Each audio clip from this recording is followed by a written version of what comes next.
Riley, and I am once again in the company of the Book Club. Hello. Hello. Tilly, would you mind introducing your bandmates? Not that it's changed since the last time, obviously. Of course I can, yeah. So Sam is to the left of me. Dan is to the right. Here I am. Very good. See what you did there. Sam's on lead guitar and singing. Lead guitar. Lead guitar, the only guitar. I'm on the bass. My name's Tilly. Hello. Lead bass. Dan is on drums. Lead drums. And that's lead drums. And There we that's go. the three of us. Excellent. Okay, and I'm lead Muppet in this scenario. I'm quite happy to be that as well. And we're all in the same room, so I'm going to enjoy my own little Bug Club gig shortly.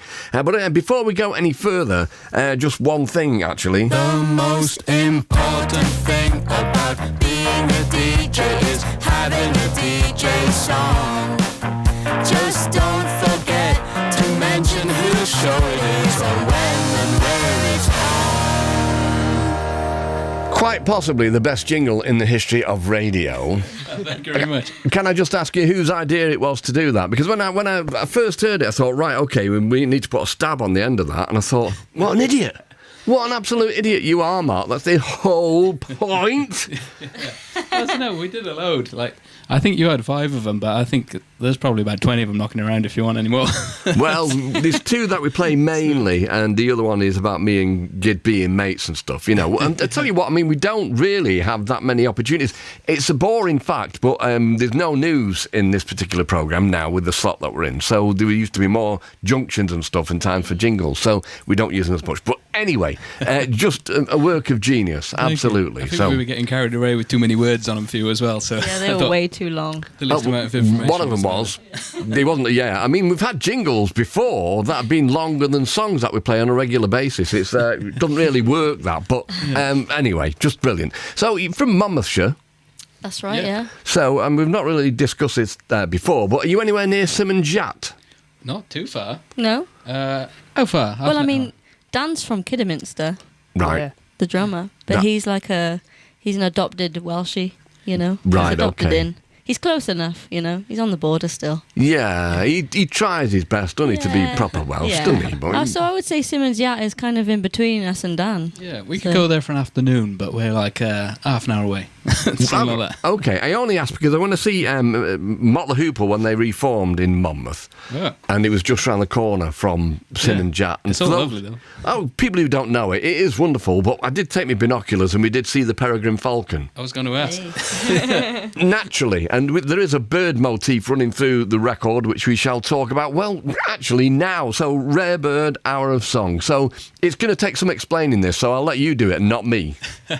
Well, it's just loads of songs, really. But we kind of wrote it all last summer, and it was kind of mostly written in the garden back when we were home before we went on tour for like the Green Dream in F Sharp, that first album.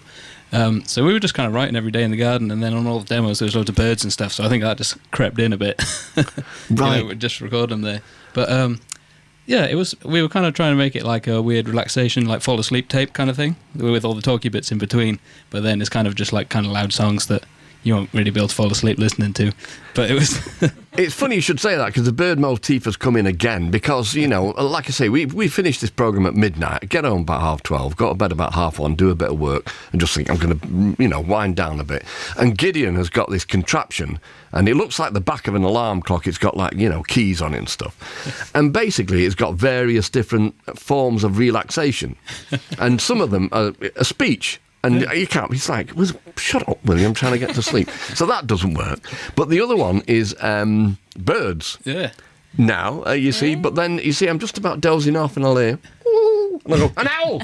Bloody hell's an owl! A woodpecker! So, it doesn't work, but still the concept of making a record, an album, at this stage in your career to encourage people to fall asleep, that's a bit unwise, isn't it? What did Dave, your manager, say about that? Oh, he's well on board, you know, with the ideas. I'm sure he I don't is. think he can't not be. Yeah. No.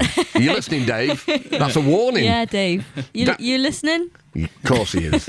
And so, all right, but the poetry aspect of it, you know. Yeah. Where did that come from? And who inspired it? Because, I mean, it's almost like Ivor Cutler-esque in a way. Yeah, well, Lloyd, Bingo Records, Lloyd, he's told me that. He's like well into Ivor Cutler and everything, but I wasn't really that aware of him before we were doing it, you know.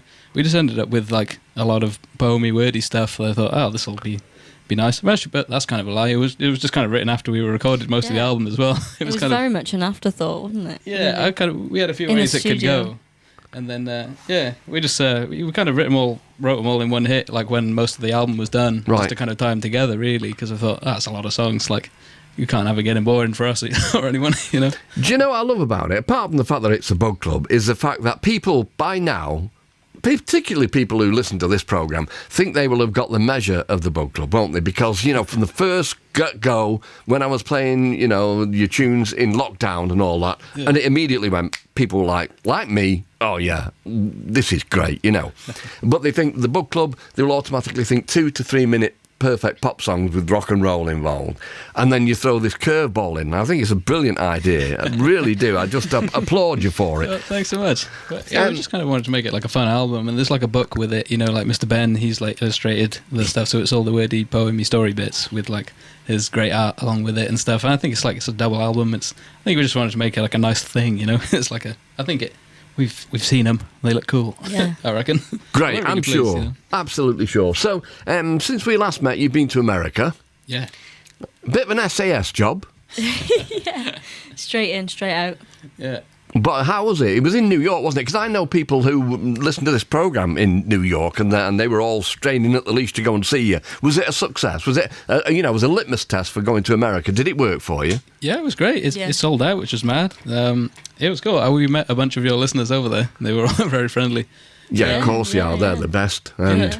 so, I've got your tour dates here as well. But you're going back over to America. Well, you got 2 different legs of an American tour, haven't you?